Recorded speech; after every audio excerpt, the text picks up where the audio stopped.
Assalamualaikum warahmatullahi wabarakatuh. Bertemu kembali dengan Eko Dharma Putra Bengklah.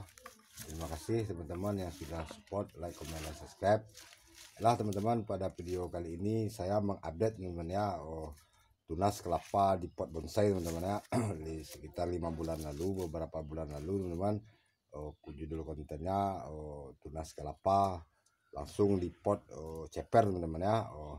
Baiklah teman-teman, inilah perkembangannya pasca 5 bulan lalu teman-teman, dan 6 bulan lalu ini masih di media air teman-teman ya. Dan ini sudah hampir berusia kurang lebih 1 tahun, berjalan 1 tahun teman-teman ya. Dan inilah awal bahan ini saya program masih menggunakan sabut full teman-teman ya. Hanya saya membuang kulit ya bagian terluar yang keras itu teman-teman. Dan awalnya ini beberapa waktu sekitar 1 bulan kurang lebih saya merendamnya di media air teman-teman ya, istilahnya media air. Dan inilah perkembangannya teman-teman. Sabut sudah saya buka untuk kita belajar ekspos akar teman-teman ya. Oke teman-teman, kita bisa dilihat ini akarnya belum sekeliling batok teman-teman ya, belum seperti akar gurita teman-teman ya, namun sudah lumayan banyak teman-teman, sudah mencengkram di batok ya. Namun ini akar teman-teman masihlah saya lindungi teman-teman ya.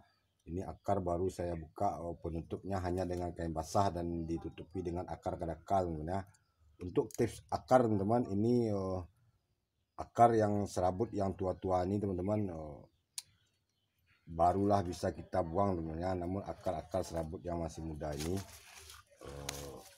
jangan terlebih dahulu kita membuangnya teman-teman ya, jangan terburu-buru membuangnya. Kita menjaga bahan ini agar tetap subur teman-teman ya. Cukup kita buang akar serabut yang masih muda. Baiklah teman-teman, pada konten kemarin teman-teman ada pertanyaan dari rekan kita Sunarso teman-teman ya, maaf, bertanya pasca sayat apakah bahan ini bahan Bongklah tidak berpengaruh jika terkena air hujan. Nah, itulah pertanyaan teman-teman sekalian, saya ingin menjawab teman-teman ya. Baiklah, terima kasih pertanyaannya untuk rekan kita Sunarso atas pertanyaannya. Terima kasih sudah berkomentar dan bertanya. Baiklah, saya akan coba menjawab teman-teman. Jika pasca sayat ekstrim teman-teman ya, khusus sayat ekstrim seperti ini teman-teman, dekatkan enggak? Zoom enggak? Khusus yang seperti ini teman-teman, kita menyayat tapis, menyayat tapak hingga ke tapak, pelapisnya hingga ke tapak. Ini di pasca sayat jangan sesekali kita membiarkannya terkena air hujan teman-teman ya, maupun air siraman.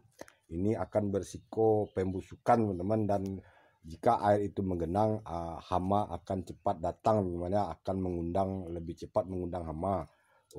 Yang terbaiknya penempatan ini teman, sebenarnya kita pasca sayat seperti ini teman-teman, kita wajib menjemurnya teman-teman ya beberapa saat, minimal 1 hari ataupun setengah hari, agar sisa sayatan pelepah ini mengering teman-teman ya.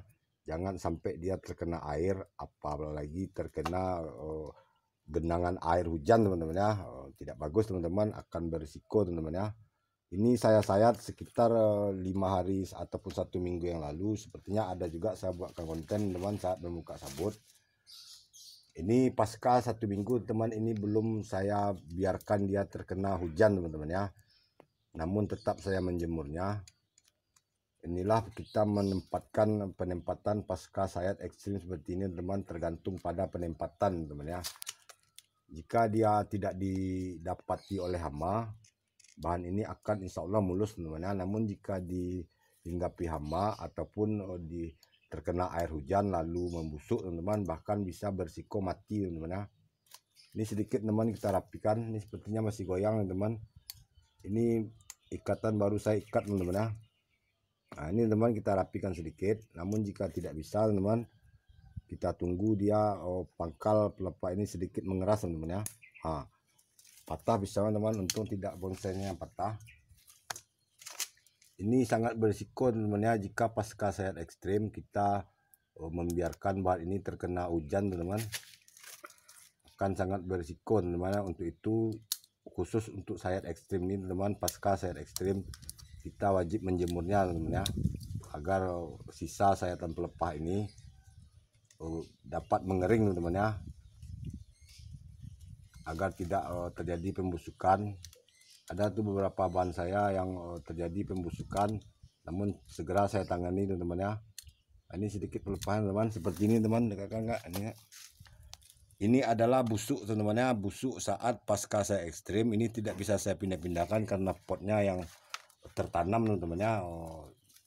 Pas saat saya pasca saya ekstrim ini membusuk teman-teman ya, namun segera saya tebas ekstrim, namun tetap meninggalkan beberapa daun ini teman-teman ya. Ini alhamdulillah sudah mulai tumbuh, namun tetap terjadi pembusukan teman-teman ya. Ini karena dimakan hama.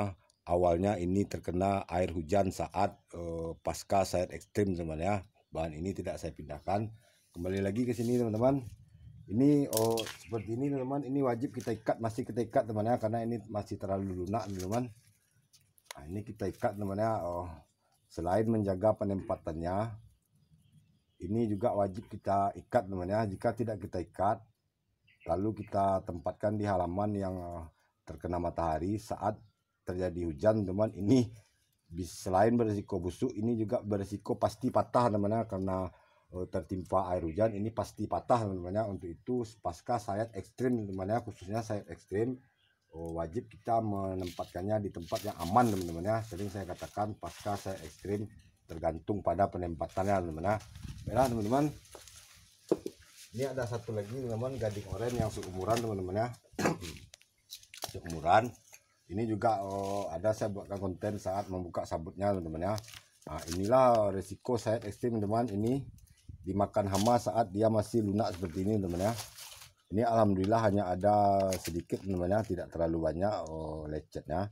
Ini karena saat pasca sayat ekstrim penempatannya yang tidak terkontrol teman-teman. Lalu dia dihinggapi hama kecil-kecil tuh teman, dimakan hama, lalu dia menyisakan cacat seperti ini teman-teman ya. Ini bukan karena tersayat ataupun tergores teman-teman ya. Ini bisa kita rapikan teman-teman. Maaf ini teman, ini bonggolnya terpaksa saya pegang, saya tutup, karena jika kita menyayat ini sebenarnya pangkal bonggol ini wajib kita pegang agar tidak patah teman ya. Ini sepertinya kita bersihkan saja tepian pelepah ini teman-teman. Kita kurangi lagi sedikit pelepah ini teman ya.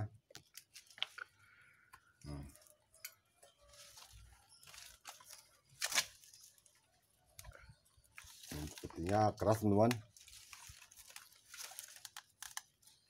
Tidak sanggup di apa teman, sepertinya ini wajib pakai tang, bisa pakai tang, namun tang saya tertinggal teman di dalam. Ini bisa kita potong saja teman ya, tidak perlu dicabut juga bisa teman.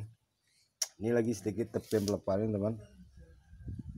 Nah, ini jika hanya sayat pelapis teman, kita tidak menyayat pelepah ini hingga seperti ekstrim seperti ini teman, tidak masalah dia terkena hujan. Namun jika kita menyayat ekstrim seperti ini teman, ini saat pelepah ini disayat dia terluka teman-teman ya, luka. Jika dia terkena air hujan, ini sangat berisiko terjadi pembusukan teman-teman ya. Oke teman, kita lihat ini sayat ekstrimnya teman. Ini sepertinya pelepah teman ya, kita perhitungkan pelepah ini masihlah pendek teman-teman. Ini belum bisa kita habiskan hingga ke tapak teman-teman ya. Nah, cukup kita sayat pelapisnya teman-teman. Nah, jika sayat pelapis seperti ini teman-teman ya, terkena hujan tidaklah masalah teman-teman. Namun jika sayatan kita sudah hingga ke tapak ini teman-teman, nah ini jangan kita usahakan jangan terkena air hujan terlebih dahulu teman-teman ya, hingga dia mengering. Ini sedikit lagi teman-teman.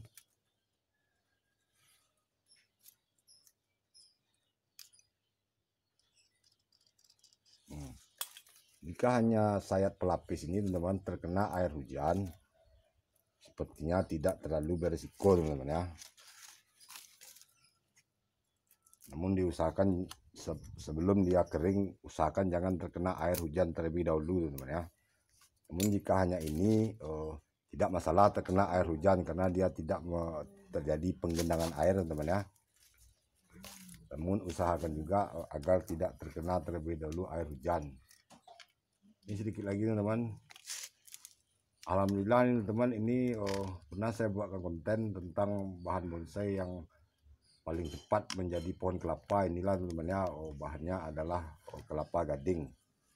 Ini hanya baru berjalan 1 tahun, dia sudah belajar full pecah daun teman-teman ya. Ini lihat teman-teman, hanya sedikit lagi daun pemulanya. Oke teman-teman, ini akar masih tetap dilindungi.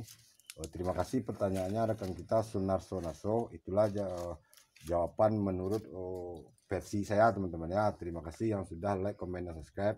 Sampai bertemu lagi pada konten selanjutnya. Assalamualaikum warahmatullahi wabarakatuh.